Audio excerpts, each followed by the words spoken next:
Leur courage et leur sang-froid ont permis d'éviter un drame hier soir. Près de Montargis, dans le Loiret, 2 policiers municipaux sont intervenus pour sauver plusieurs personnes prisonnières d'un immeuble dans lequel un incendie s'était déclaré. Eux-mêmes ont été intoxiqués par des fumées. Elsa Assalit et Alexandra Poupon ont pu recueillir leurs témoignages aujourd'hui. J'ai tambouriné à la porte du palier gauche, ensuite à la porte palier droite, et ainsi de suite sur tous les étages.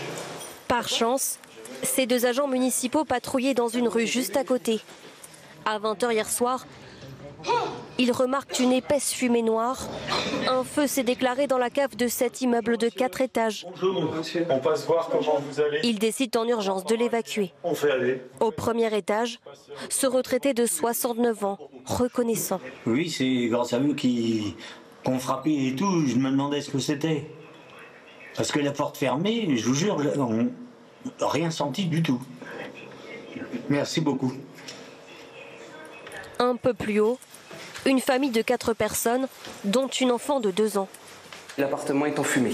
Je me dis que si je ne les fais pas évacuer, ça peut être grave pour eux parce qu'ils commencent déjà à tousser. Les 2 agents parviennent à évacuer 6 habitants avant l'arrivée des pompiers. Je réalise ce matin que oui, ça pouvait être très dangereux. Mais bon, on l'a fait, il n'y a pas eu de souci. Et si c'était à refaire? On refait, la même. Sans hésiter? Sans hésiter.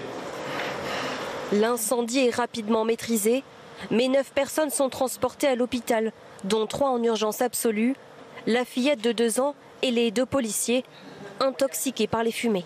Je pense qu'1 ou 2 minutes de plus, ça aurait été très compliqué pour moi. Commenciez à manquer un peu de lucidité. Ouais, là, non, j'étais commencé à manquer de lucidité et à suffoquer.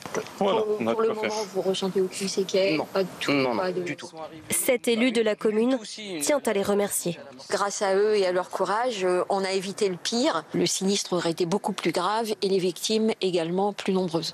Une enquête a été ouverte par le parquet de Montargis pour déterminer les causes de l'incendie. Ce soir, les sinistrés vont bien. Tous ont pu regagner leur logement.